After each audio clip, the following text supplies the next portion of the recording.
দুঃখিত, গত ক্লাসে আমি আপনাদের লেসো টুল দ্বারা কীভাবে ব্যাকগ্রাউন্ড রিমুভ করতে হয় সেটা ফুল দেখাতে পারিনি। একটু সমস্যার কারণে সেটা ভিডিওটা কেটে গেছে। আর যাই হোক, আমি আবার শুরুতে দেখাই লেসো টুল ব্যবহার করে কীভাবে ব্যাকগ্রাউন্ড রিমুভ করতে হয় এবং একটা পাসপোর্ট সাইজ ছবি তৈরি করতে হয়। এর জন্য প্রথমে পাসপোর্ট সাইজ ছবিটা কেটে নিতে হবে, ক্রপ করতে হবে। এখানে ক্রপে ক্লিক দেওয়ার পর আমি ক্লিয়ার করে নিই। ক্রপে ক্লিক দেওয়ার পর এখানে হাইট এবং ওয়েট দিতে হবে, ওয়াইড। আচ্ছা, 1.52 প্রথমটা দেবো, দ্বিতীয়টা দেবো 1.92, তারপর রেজুলেশন 300। এরপর আমরা কী করব, ছবিটাকে ড্রাগ করব। আমি এটাই নিয়ে আজকে এটা নিব। এরপরে আমরা ইন্টার দেবো, ছবিটা দেওয়ার পর ইন্টার দেবো। এরপরে করবো কি, এরপরে ব্যবহার করব হচ্ছে ব্যাকগ্রাউন্ড রিমুভ করব। তার জন্য একটা রাউন্ড দিতে হবে, যাতে যে কালারটা দেবো সেই কালারটা ছবির ভিতরে বা বাইরে চলে না যায়। আচ্ছা, এর জন্য আমরা ব্যবহার করবো হচ্ছে লেসো টুল। এই যেভাবে থাকবে, আমি রাইট বাটন ক্লিক করবেন, তারপর লেসো টুল, পলিজনাল লেসো টুল যেটা রয়েছে দ্বিতীয়টা, প্রথমটা না দ্বিতীয়টা যে টুলসটা রয়েছে, এই টুলসটার উপর একটা ক্লিক দিব। ক্লিক দেওয়ার পরে এখান থেকে শুরু করব, কোথা থেকে, এখান থেকে শুরু করব, সেখান থেকে ক্লিক দিব। আচ্ছা, একটা বিষয় মাথায় রাখবেন, এই টুলসটা দ্বারা যখন আপনি কাজ করতে প্রয়োজন মনে করবেন যে কাজ আমি করব, এই টুলস ব্যবহার করা শুরু করলে এখান থেকে কিন্তু ব্যাকে যেতে পারবেন না। এই জন্য টুলসটা ব্যবহার করার আগে একটু ভালোভাবে বুঝে শুনে ব্যবহার করবেন। কোন পর্যন্ত রাখবেন, কোন পর্যন্ত রাখবেন না, কোন পর্যন্ত কাটবেন বা কোথায় কাটবেন না, এই জিনিসটা মাথার মধ্যে সাজিয়ে নেবেন ছবিটা দেখার পরে। এই ছবিটা ব্যাকে দেওয়ার কোনো অপশন নেই। দেখেন আমি যে ক্লিকটা দিচ্ছি, এই ক্লিকটা যদি একটু ভুল করে যদি বাইরে বা ভিতরে ক্লিক পড়ে যায়, সেখান থেকে আমি ব্যাকে যেতে পারবো না। এই জন্য ছবিটা সুন্দর করে জুম করে নেবেন। জুম করার পরে এইভাবে সুন্দরভাবে রাউন্ড দিবেন। হ্যাঁ, আমি যদি একটু দ্রুত করছি, কারণ ভিডিওটা লং হয়ে যাবে সম্পূর্ণ দেখাতে গেলে।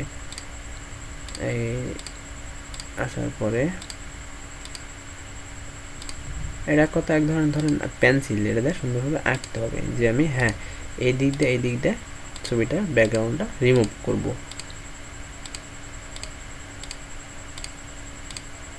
এই তো, এখন আমরা কী করব, কন্ট্রোল মাইনাস দিব, তাহলে একটু মাইনাস হয়ে যাবে।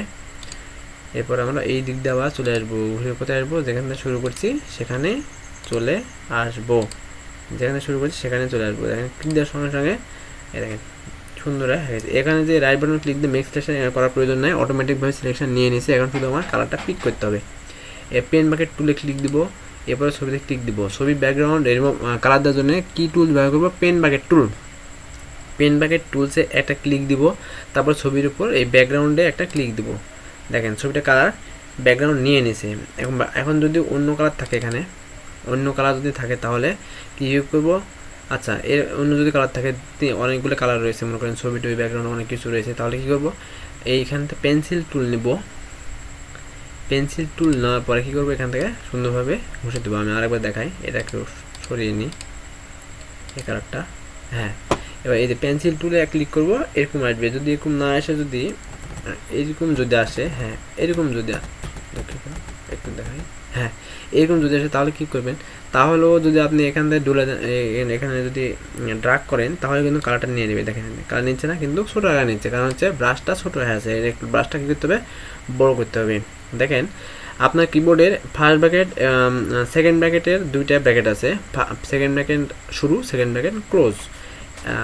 সেকেন্ড ব্র্যাকেট যেটা শুরু সেটা দেয় ব্রাশটা ছোটো হবে, আর যেটা ক্লোজ করতে হয় সেটা দেয় বড়ো হবে। এক কথা প্রথমটাতে ছোটো হবে, দ্বিতীয়টাতে বড়ো হবে। আমি বড়ো করতে দ্বিতীয়টা চাপছি, দেখেন বড়ো হয়ে গেছে, এইটুকু হলে হবে। আমি এখানে ড্রাগ করব, দেখেন সুন্দরভাবে কালারটা কী হয়েছে, নিয়ে নিছে। আচ্ছা, এই ওকে। এরপর আমরা কী দেবো, কন্ট্রোল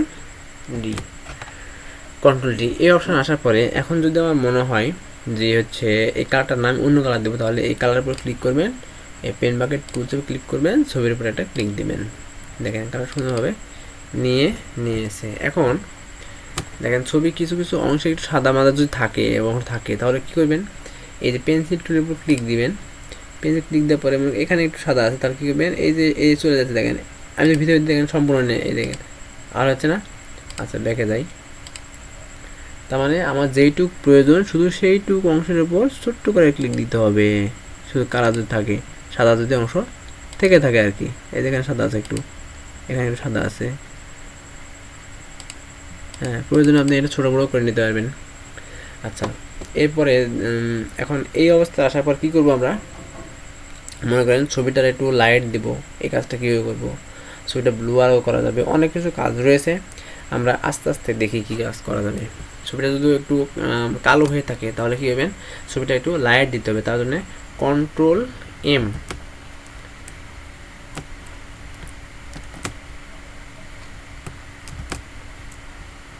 দুঃখিত, আচ্ছা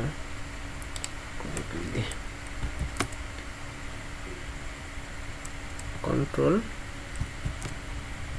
এন আসছে, এম আসছে না কেন,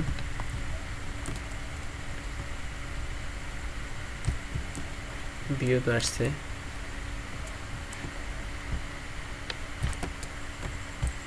যাই হোক, আমি আমি এই দিক থেকে দেখাই, অপশন থেকে দেখাই। এর জন্য কী করতে হবে, এই যে ইমেজে ক্লিক করবেন। ইমেজে ক্লিক করার পরে দেখেন দ্বিতীয় নম্বরে আছে কি অ্যাডজাস্টমেন্ট।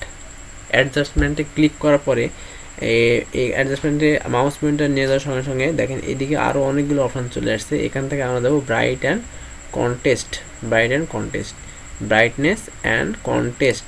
এখানে ক্লিক দেওয়ার পরে এরকম একটা উইন্ডো আসবে।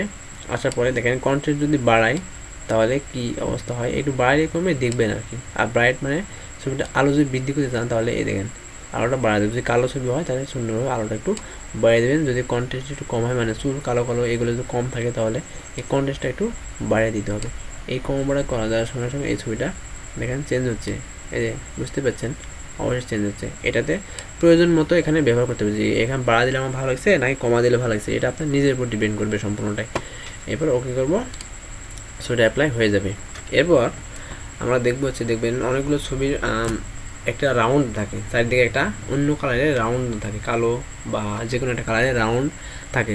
সাধারণত যখন কোনো ছবি প্রিন্ট আউট করার প্রয়োজন হয় তখন এই রাউন্ডটা দেওয়ার প্রয়োজন, বা দেখতে সুন্দর লাগার জন্য এই রাউন্ডটা দেওয়ার প্রয়োজন হয়। আর যদি আপনি কোনো সিভি বা চাকরির জন্য কোনো অ্যাপ্লাই করতে চান তাহলে এই রাউন্ড দেওয়ার প্রয়োজন নাই।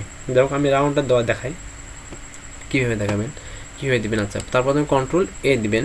কন্ট্রোল এ দিয়ে ছবিটাকে কী করবেন, সিলেক্ট করবেন। কিছু অপশানে কাজ করছে না, আমি বুঝতে পারছি না। এই যে কন্ট্রোল এ দেওয়ার সঙ্গে সঙ্গে দেখেন সুন্দরভাবে ছবিটা সিলেক্ট হয়ে গেছে, তাই না? এখানে একটা অপশান কাজ করছে না, এটা কি আসলে সমস্যা? দেখো ওরকম পরে দেখাবো নি। এখন এই যে রাউন্ড হয়ে গেছে, এবং ঝিঝি দাগ আসছে, তার মানে রাউন্ড হয়ে গেছে। এখন আমরা করে যাবো ইমেজে, এডিটে যাবো। এডিটে যাওয়ার পরে যাবো স্ট্রোকে। এডিটে ক্লিক করার পরে ওখানে যাবো স্ট্রোক। আপনি যখন কোনো ছবি করতে যাবেন প্রথমে ভিডিওটা দেখবেন, হ্যাঁ, সম্পূর্ণ ভিডিও প্রথমে একবার দেখবেন। যদি যখন প্র্যাকটিস করবেন আর কি, ছবিটা তৈরি করার জন্য বা যে কোনো কাজ করার জন্য একটি একটি করে ধাপ দেখবেন। ভিডিওটাকে ক্রস করে রাখবেন, মানে পাউজ করে রাখবেন, স্টপ করে রাখবেন। ওই একটা ধাপ সম্পূর্ণ করবেন, তারপরে আরেকটা ধাপে যাবেন।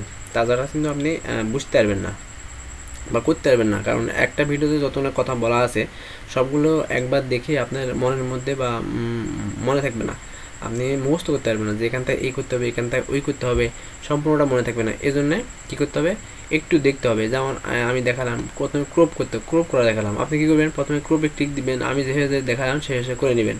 তারপরে রাউন্ড দেখালাম, রাউন্ড দেখবেন, তারপরে ভিডিও স্টপ করবেন, তারপরে কালারটা দিবেন, তারপরে এইভাবে স্টপ করবেন আর সামনের দিকে আগে যাবেন। এভাবে আপনি এই করবেন, প্র্যাকটিস করবেন। আচ্ছা, কী করবো, আমি প্রথমে কন্ট্রোল এ দেবো, কন্ট্রোল ডি দিই। আচ্ছা, আবার দেখাই, কন্ট্রোল এ, ঠিক আছে।